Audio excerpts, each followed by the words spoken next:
ng Yabori Music Records, ang tahanan niyo po. Ayan, tama po ang inyong narinig.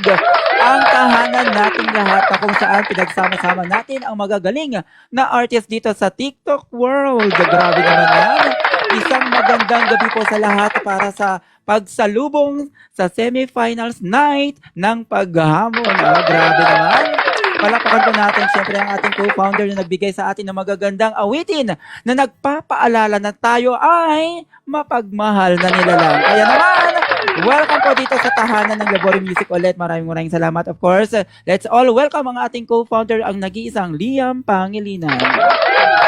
Ayan, bagong gabi at bagong pag-asa sa inyong lahat. Isa na namang gabi ang punong-puno ng inspirasyon, motibasyon sa ating lahat. At ngayong gabi nga ay tuloy-tuloy tayo syempre sa pagsasaliksik ng magagandang tinig. At hindi lang magagandang tinig, kundi ang mga desisyon ng ating mga coaches na talaga namang pinagkakaingatan at pinag-iisipan, guys. Kaya naman bago tayo magsimula, ako po si Liam Pangilinan at welcome dito sa ating Yabori Music Records presents ang Paghamon Semi-Finals!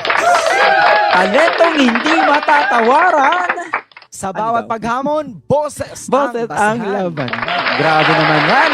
Maraming salamat. Parang hindi tayo napapagod, Sir Liam Pangilinan. Isang gabi ng ligo na talaga namang punong-puno na naman tayo ng emosyon at higit sa lahat, mga desisyon ng mga coaches ang palagi nating aabangan. Pero sa gabing ito, ang katanungan ng lahat, sino-sino naman kaya ang tuluyang magpapaalam at sino-sino kaya ang tuluyang iluluklok natin hanggang sa dulo. Pero ngayong gabi, Sir Liam, kakaiba. Hindi kagaya kahapon na tatlo ay talaga namang nabigyan pa ng pagkakataon. Pero sa gabing ito, sisiguraduhin ko na luluha muli ang mga coaches. Sir Liam?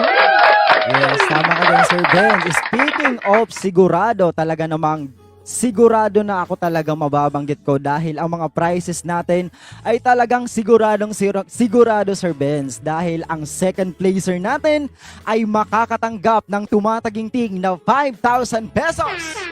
Wow! At ang ating first placer naman ay makakatanggap ng